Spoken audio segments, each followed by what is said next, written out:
Bonjour à toutes et à tous et bienvenue pour cette vidéo. Dans la précédente vidéo que vous avez peut-être vue, à la fin je vous parlais de l'Allemagne.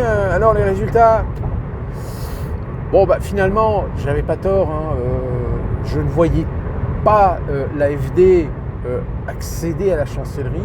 Néanmoins, force est de constater que désormais il y a un point commun entre la France et l'Allemagne. C'est que pour empêcher l'extrême droite d'arriver au pouvoir, eh bien on fait des alliances. Sauf que si on regarde par parti, par parti,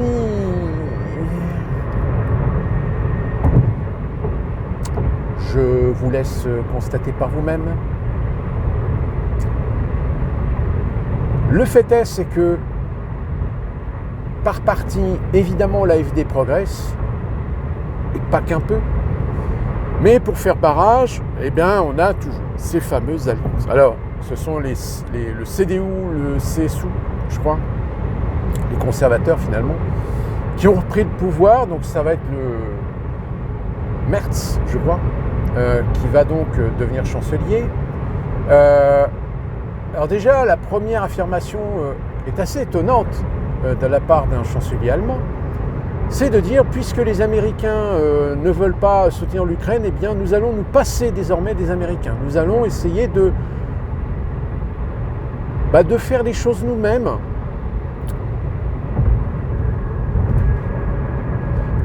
Excusez-moi rectifiez-moi si je me trompe. L'Allemagne, c'est bien ce pays qui, il y a 80 ans, a perdu la guerre. La Seconde Guerre mondiale, qui a eu un traité signé entre les vainqueurs et le vaincu. Jusque-là, on est d'accord. S'en est suivi une période de guerre froide, où l'Allemagne a été coupée en deux, entre la République fédérale d'Allemagne, qu'on appelait l'Ouest, et la République démocratique d'Allemagne, qu'on appelait l'Est. Mais la République fédérale d'Allemagne était évidemment le pays qui était en première ligne dans la guerre froide face à ce qu'on appelait le rideau de fer. Mais la RFA était aussi un pays, comment dire, redevable, assujetti. C'est-à-dire que les États-Unis, comme la France et la Grande-Bretagne, avaient un ascendant sur ce pays. C'est-à-dire que ce pays n'avait pas une souveraineté totale. Et étant le pays vaincu, les Américains avaient gardé un droit de regard. La réunification, après la chute de l'Empire soviétique, la France et la Grande-Bretagne ont décidé finalement de donner son indépendance et sa souveraineté à l'Allemagne. Mais les Américains ont gardé un droit de regard. Donc quand vous avez un chancelier qui commence à dire « Oui, les Américains vont commencer à nous faire chier, donc nous, on va faire tout nous-mêmes. » Donc rectifiez-moi si je me trompe, mais j'ai pas souvenir d'avoir vu ou lu que les Américains avaient fait comme les Français et les Britanniques, c'est-à-dire bon, c'est bon, l'Allemagne, vous ne nous devez plus rien, donc maintenant, vous êtes libres. Faites ce que vous voulez, sans rendre compte à qui que ce soit.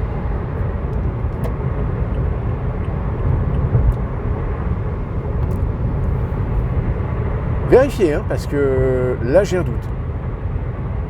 J'ai un profond doute que les Américains aient décidé de relâcher l'Allemagne de leurs obligations en tant que pays vaincu.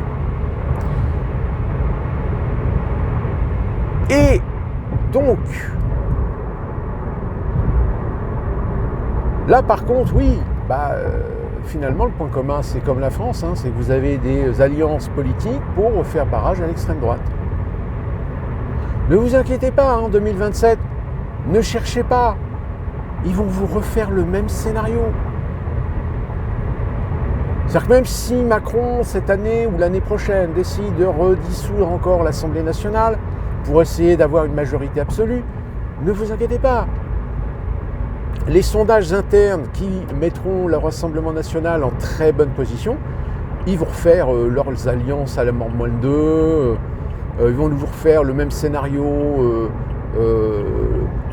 l'extrême droite ne passera pas, faisons front démocratique, front républicain, alors je sais même pas, les LFI et compagnie, ils sont capables, ils sont capables de vouloir jouer encore la gauche unie. Oui, on a eu des divergences, on s'est disputé, mais là, aujourd'hui, la France est en péril, donc tous unis, quitte même à rejoindre les républicains ou les centristes, etc.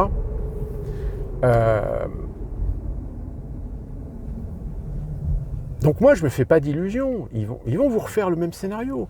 Je pense que la proportion de Français qui sont un peu abrutis sur les bords pour pas comprendre qu'en réalité on leur a volé leur démocratie depuis très longtemps et qu'en fait on les manipule. Je veux dire, depuis 2017 avec Macron, est-ce que vous avez voulu voter Macron? Si vous aviez vraiment le choix, est-ce que vous auriez voté Macron? Je pense que non. Vous auriez certainement voté pour des candidats qui vous paraissaient un peu plus honnête, un peu plus responsable, un peu plus compétent. Sauf que, on a fait en sorte de vous mettre l'extrême droite, Marine Le Pen, Rassemblement National au second tour. Donc là, évidemment, donc soit vous votez Rassemblement National parce que vous êtes convaincu que c'est peut-être... on a tout essayé, donc peut-être ça serait bien de donner sa chance au Rassemblement National, d'avoir les clés de la maison et puis... voir ce qu'ils peuvent faire. Mais non, c'est hors de question. Hors de question parce que vous comprenez bien que toute cette sphère politique, tous ces petits hommes gris, là, comme on les appelle, Pascal Praud, ce sont les mêmes qu'on a ici, qui sont en train d'hurler au scandale, facho, dictature, kleptocratie. Ah oui, Bernie Sanders là, vient de nous pondre un discours. Sauf que dans son discours, il a dit des choses qui en réalité, c'est ce qu'on reproche aux démocrates d'avoir installé à l'échelle fédérale. C'est-à-dire une plutocratie. C'est-à-dire une démocratie d'entre-soi où les gens sont placés pour leur collusion, leur copinage, et non pas pour leur indépendance d'esprit, non. Là, ça hurle parce que Trump a purgé le Pentagone. Excusez-moi, mais quand vous avez des gens dans la structure fédérale qui vous a craché dessus, qui vous a insulté, qui vous a même menacé, vous n'allez pas les garder. Vous les foutez dehors, puis c'est tout, point. Je veux dire, c'est de bonne guerre. Mais bon, quand vous avez des gens qui sont des mauvais joueurs, logique. C'est les mêmes que vous avez en France, c'est les mêmes que vous avez en Europe. Qui, de toute façon, si un jour ils sentent que les choses sont en train de leur échapper, ils vont changer les règles du jeu.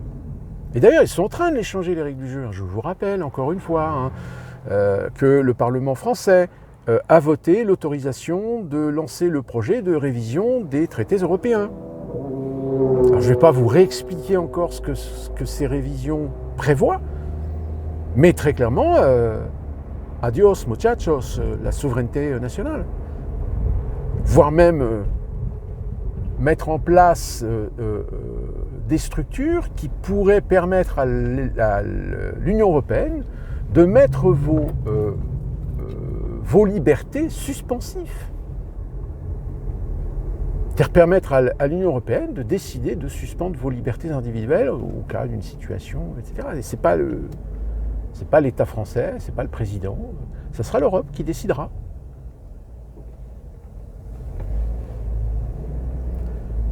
Donc là, avec le résultat en Allemagne, oui, quand même, l'AfD progresse. Mais encore une fois, comme en France, l'AfD représente une portion donc d'un électorat non négligeable, sauf que, parce que ça ne rentre pas dans les cases, parce que ça remet en question le pouvoir absolu de certains qui s'autorisent à croire qu'il n'y a qu'eux qui ont le droit de faire tourner ou de faire fonctionner la démocratie, eh ben on vous crache dessus. On vous ignore.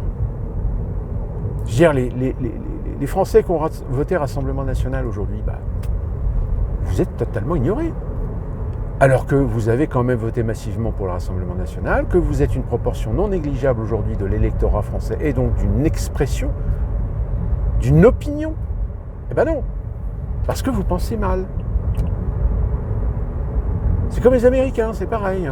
76 millions d'Américains ont voté pour Donald Trump, 74 pour Kamala Harris. 76 millions, 2 millions d'écart. Bon, bah voilà. Mais non. Mais non, 76 millions d'Américains, ils ont mal voté. Fallait pas voter Donald Trump.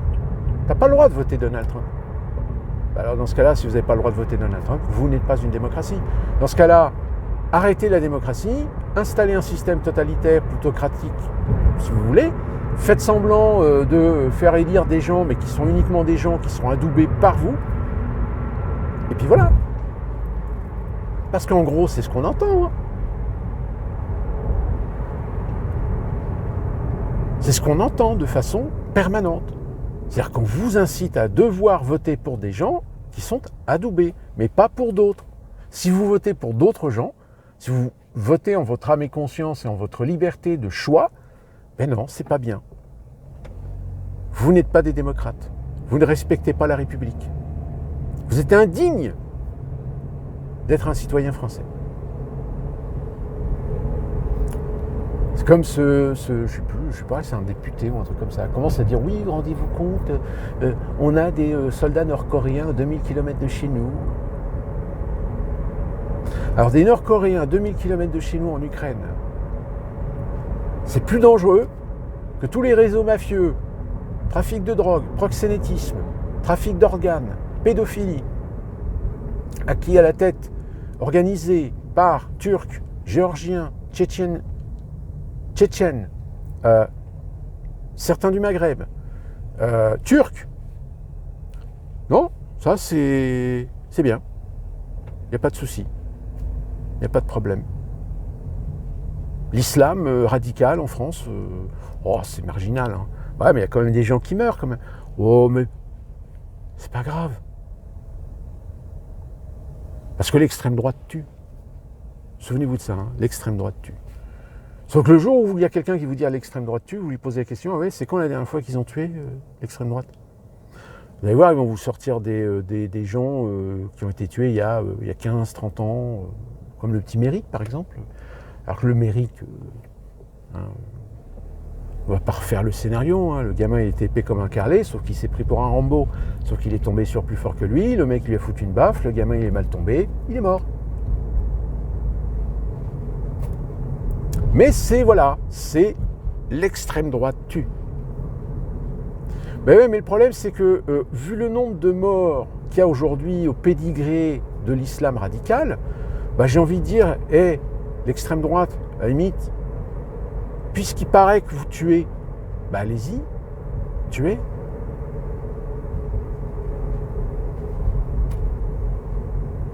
Qu'est-ce que vous voulez que je vous dise?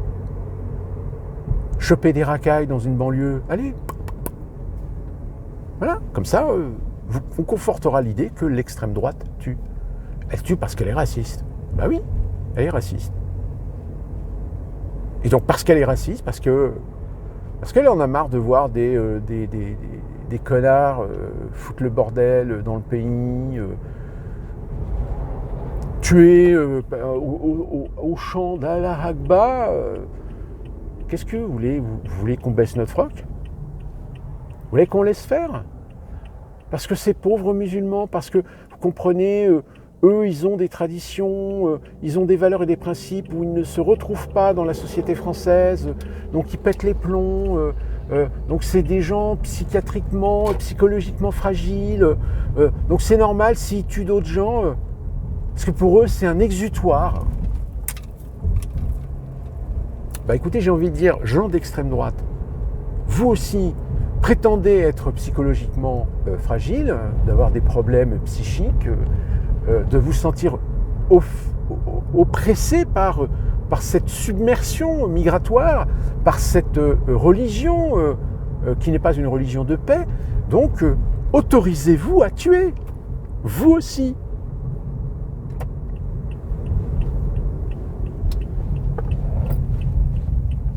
Non, bah non, ce que je viens de vous dire là, vous imaginez bien que ce que je viens de vous dire là, si ma chaîne faisait, je sais pas, 10 000 vues, avait 200 ou 300 000 abonnés et que j'étais monétisé, là ma chaîne elle saute direct.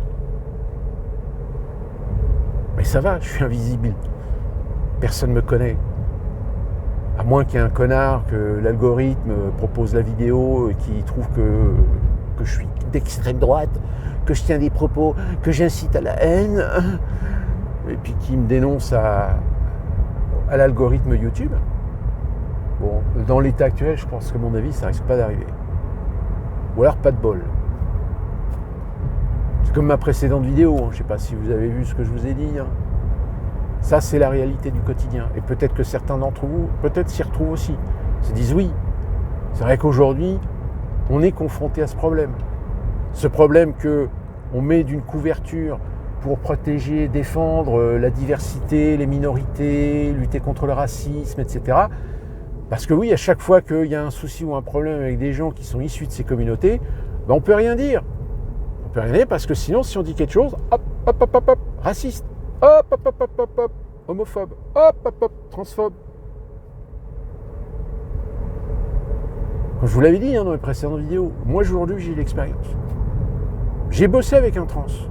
Ah, il était gentil, il n'y a pas de souci. Mais alors, un boulet, quoi. Un boulet. Et un boulet qui faisait n'importe quoi, qui bossait... c'était genre, je bosse 5 minutes, je m'arrête 10 minutes, je bosse 5 minutes, je m'arrête 10 minutes, je bosse 5 minutes. Mais personne ne dit rien, les managers ne disent rien, les superviseurs ne disent rien. Pourquoi ? Parce que c'est une transe. Et que si jamais tu as le malheur de lui dire ou de lui faire une remarque, oh, vous êtes méchant avec moi, t'es un transphobe. Avec les blacks, je vous en ai déjà parlé, je ne vais pas revenir dessus. Si vous voulez savoir ce que j'en pense, allez voir la précédente vidéo, vous verrez. Et ça, c'est la réalité. Et c'est une réalité, à la limite, qui pourrait se calquer aussi en France. Mais pas forcément avec les blacks.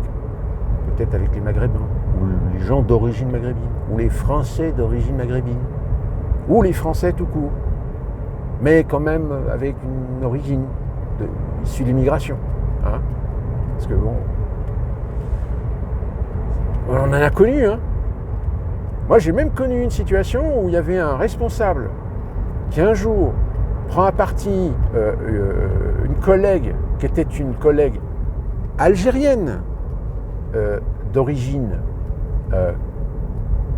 Je crois qu'elle n'était pas française. Je crois qu'elle était algérienne, en situation légale, etc. Un jour, il lui a dit gentiment, il dit, excuse-moi, mais là, on a un problème, ta productivité, ça va pas, faut essayer de monter un petit peu, etc. Et là, la nénette, elle est montée en température en disant, oui, mais de toute façon, tu me dis ça parce que je suis raciste, parce que je suis algérienne, donc t'es un raciste. Et en fait, elle est montée en température, vous savez pourquoi ? Parce que l'assistant était juif. Donc le fait qu'il soit juif et qu'il lui dise, mais gentiment, mais sans rien dire de méchant ou même pas essayer de la rabaisser ou quoi. Non, en prenant toutes les pincettes possibles et inimaginables. Eh ben non. Ouais, de toute façon, c'est un sale juif. Alors là, en effet, vous dites, attends, en France, l'antisémitisme, on en fait tout un pataquès, manipulation, parce que, etc. Et tout d'un coup, vous êtes confronté à cette réalité, vous dites, non, c'est pas possible. Me dis pas qu'il y a quand même encore des gens en France qui détestent des gens parce qu'ils sont juifs. Et c'est là que vous vous dites que, ah ouais, quand même. Alors attention, peut-être que proportionnellement, c'est pas aussi important, mais à la limite, j'en sais pas trop grand-chose, dans le sens où aujourd'hui, ça fait plus de 10 ans que j'ai quitté la France, donc je ne sais pas comment le relationnel, comment la situation a pu évoluer, surtout avec les événements qui se sont produits, que ce soit le 7 octobre ou que ce soit l'attaque sur Gaza. Est-ce que ça a fait monter encore plus l'antisémitisme vis-à-vis de la communauté juive, parce que la communauté juive est peut-être plus installée, plus intégrée à la société française que ne le sont peut-être les Arabes d'une manière générale, quoique arabe est un peu péjoratif, parce que en majorité c'est pas des Arabes, c'est des Maghrébins, des gens d'origine maghrébine, parce qu'apparemment il ne faut pas confondre les Arabes et les Maghrébins, c'est deux choses différentes. Les Arabes c'est plutôt au Moyen-Orient, enfin bon, de toute façon ils parlent tous arabe. Là encore, il y en a un, il va me dire « Ouais, non, ils ne parlent pas tous arabe, les langues sont parfois différentes selon les régions. » Ben oui, mais comme toutes les langues, même ici aux États-Unis, l'anglais du Sud, l'anglais du Nord, l'anglais du Centre, le Middle West et de l'Ouest, c'est pas forcément le même. Bon, enfin, bref, tout ça, c'est du détail. Donc, il y a une réalité sociétale où dans l'intention, dans la bonne intention de vouloir défendre des catégories d'individus, il y a un moment donné où il faut savoir raison garder, c'est-à-dire être logique, cohérent, dire nous sommes attentifs à tout acte antisémite, raciste, homophobe, transphobe, etc. Mais attention, c'est pas parce qu'on met en place ces idéologies qu'il faut en abuser. C'est-à-dire que si tu es un employé dans une entreprise, que tu branles rien, que tu piques des trucs, et que tu fais chier le monde, et que le jour où tu te fais virer, tu viens dire que c'est parce que tu es homo, ou tu es lesbienne, ou tu es gay, ou tu es noir, ou tu es arabe, ou tu es asiatique, ou tu es hispanique, ou tu es turc, ou tu es kurde, ou tu es... bref, qu'on t'a viré à cause de tes origines, de ton appartenance ethnico-religieuse ou de genre. Non. Je vous dis, moi j'ai mon opinion parce que j'ai mes expériences. J'ai bossé avec beaucoup de gays. Et je vous l'ai déjà dit dans une vidéo, je le redis là. C'est exactement comme chez les hétéros. C'est-à-dire qu'il y a des gens formidables, adorables, avec qui tu peux discuter, tu peux rigoler, tu peux même plaisanter. Ils vont pas te prendre la grippe parce que tu les vannes, ou parce que tu te moques d'eux. Ou... Ils ont un très bon relationnel. À côté de ça, vous avez les queens, vous avez les stars, vous avez les ultra fragiles. Alors généralement ici c'est les woke. Alors là les woke, c'est garanti. Qui eux ils ont un pet au casque. Très clairement. Parce que cons comme ils sont, chiants comme ils sont, à toujours tourner à mal les choses. Parce que de toute façon, ils ont décidé que eux, ils avaient raison et toi t'as tort. Non en fait. C'est-à-dire quelle que soit la nature des gens, leurs origines, leur couleur de peau, leur religion, malheureusement, tout est une question après de proportion pour savoir si oui ou non il n'y a pas un problème au sein d'une communauté plus qu'une autre. Est-ce qu'il y a plus de cons chez les uns que chez les autres? Est-ce qu'il y a plus de connards, de connasses chez les uns que chez les autres? Et que par conséquent, du fait de ces idéologies qui met un tapis sur cette réalité, démultiplie la capacité, démultiplie la proportion de ces gens à se développer dans la société et finalement, par convaincre des gens normaux, éduqués, simples, à un moment donné, d'en avoir ras-le-bol. Alors, d'en avoir ras-le-bol par rapport à cette personne et de ne pas faire une généralité, comme malheureusement les expériences se succédant avec des gens différents, mais toujours dans le même contexte et dans la même situation, il y a un moment où vous vous dites, attends, je sais pas, c'est génétique ou quoi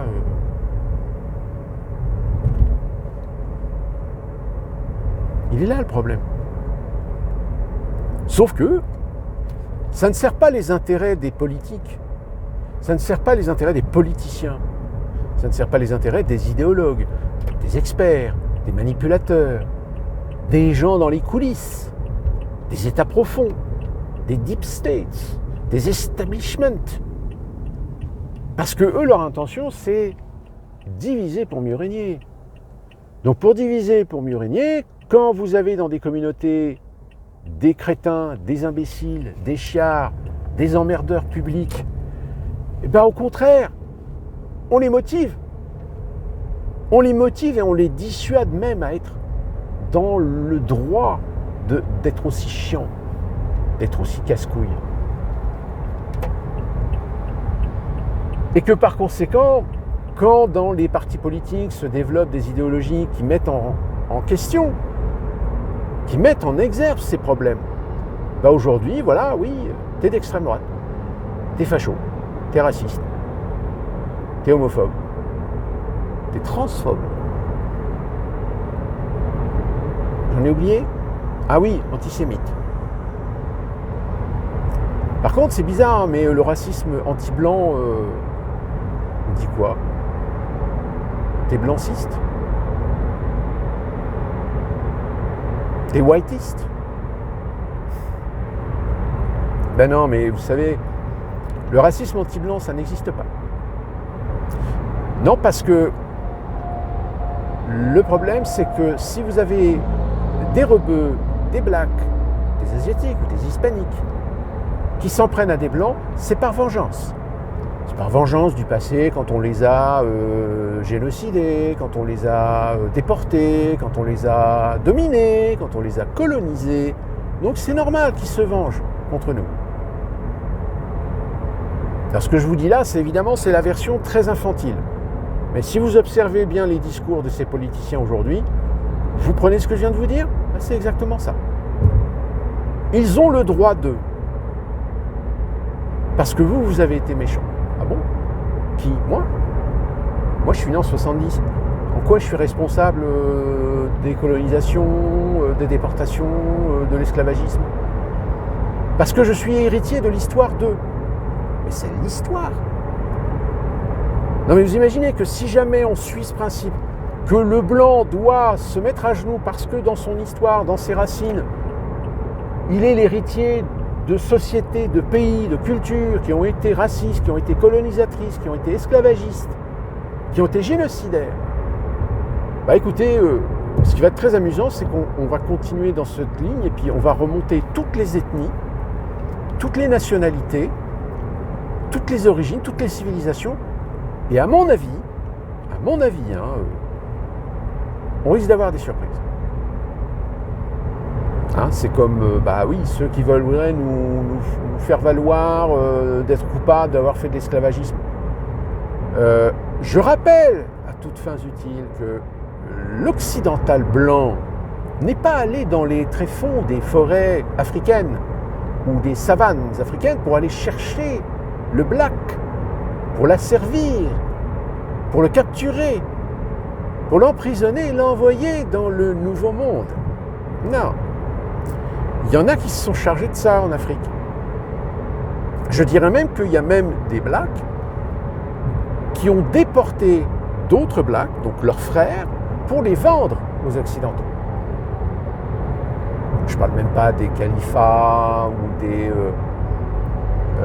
sarrasins ou des peuplades nord-africaines, voire même orientales, qui ont pratiqué l'esclavagisme.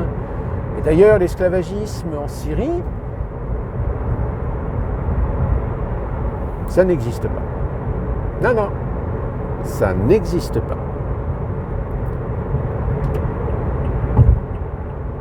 Donc si vous voulez, il y a un moment donné où on est dans un véritable bloubi-boulga, où vous pouvez comprendre que des gens qui ne sont pas forcément très éduqués, qui sont un peu feignants intellectuellement, qui n'iront pas chercher midi à 14h, qui n'iront pas vérifier, et qui finalement boivent boivent, bois, pardon, pas boivent, bois, B-O-I-E-N-T, ce que leur dit certaines chaînes de télé, certains plateaux de chaînes d'information, l'Internet. Parce qu'on leur mâche le travail. C'est-à-dire qu'on fabrique l'opinion. Et là, force est de constater qu'encore plus aujourd'hui, où certains voudraient supprimer ou interdire X, bah oui, parce que dans X, vous pouvez trouver un peu tout et n'importe quoi, mais vous pouvez aussi trouver des gens qui disent des choses, montrent des choses, mettent des liens, ou voire même sont factuels. D'ailleurs, ce qui est assez amusant, c'est que même des politiciens français, de gauche, de droite, d'extrême gauche, d'extrême droite, peu importe, il y a des fois, ils disent des choses sur X, enfin, pour ceux qui sont encore là, et qui se font littéralement débunker. Évidemment, on comprend que ça les emmerde. Parce que le débunkage avant, c'était exclusivement chez les gens de droite, extrême droite. On ne débunkait pas le gens de gauche. Le gens de gauche a toujours raison. Le gens de gauche est bienveillant. Le gens de gauche est vertueux.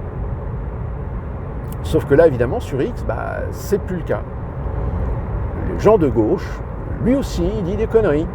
Il dit des approximations. Il fait de la fake news. Oh, mon Dieu.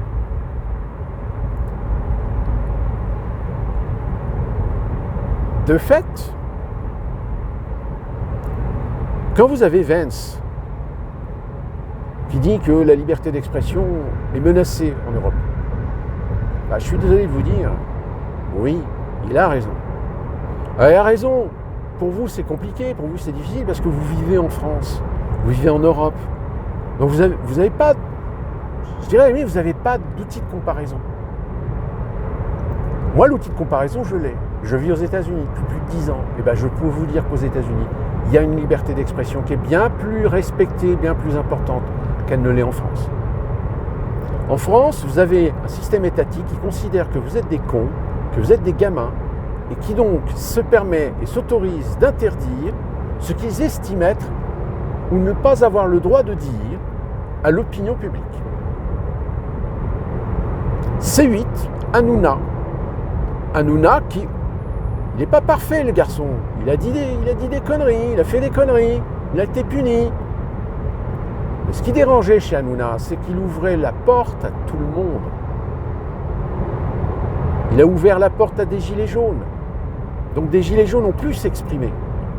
Il a ouvert la porte à des gens avec qui il y avait des polémiques. Et ça, c'est pas bien.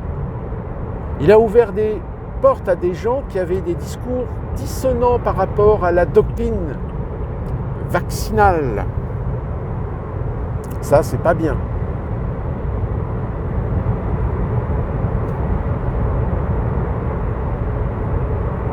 Alors la chaîne C8 va disparaître cette semaine.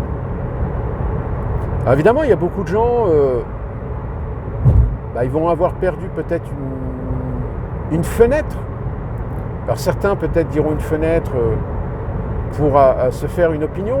Peut-être que c'est peut-être pas forcément bon de dire qu'en regardant C8, on pouvait se faire une opinion en regardant TPMP. TPMP est un élément, mais un élément qu'il faut aussi compléter, retranscrire, traduire, pour éviter parfois aussi de tomber dans les approximations, voire même des fois des conneries émises par TPMP. Donc là-dessus, oui. Alors on ne sait pas trop comment Hanouna va réagir, mais très clairement, le contrat est apparemment littéralement rompu entre Hanouna et Bolloré, donc certainement qu'Hanouna, apparemment, M6 serait peut-être... parce que on va pas se leurrer, Hanouna, c'est quand même une audience qui fait baver un certain nombre de chaînes pour les annonceurs. Même s'il y a certains annonceurs qui ont dit oui, mais nous on ne veut plus de publicité chez Hanouna parce que Hanouna, il n'empêche que ça draine de l'argent, ça draine du chiffre d'affaires.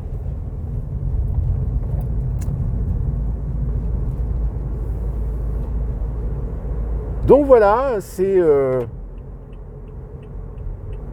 très compliqué. Alors je ne vais pas revenir sur l'Ukraine parce que pour l'instant c'est en train de discutailler, polémiquer. Nous, l'information qu'on a ici, c'est que Zelensky aurait dit quelques petites conneries histoire de se faire valoir. Bon, au final, je vous en ai déjà parlé, hein, je vous ai dit ce que j'en pensais. Maintenant, on va voir à l'échelle européenne, est-ce que ça va changer grand-chose? Non, parce que le CDU, de toute façon, c'est un parti pro-européen. Donc, allons-y, gaiement. Sauf que, vu que l'OTAN, je rappelle, le commandement militaire de l'OTAN appartient aux États-Unis. Donc, si les États-Unis ne veulent pas bouger par l'intermédiaire de l'OTAN, qui va bouger? L'Europe? Avec quoi? Quels moyens? Quel argent? Quels hommes?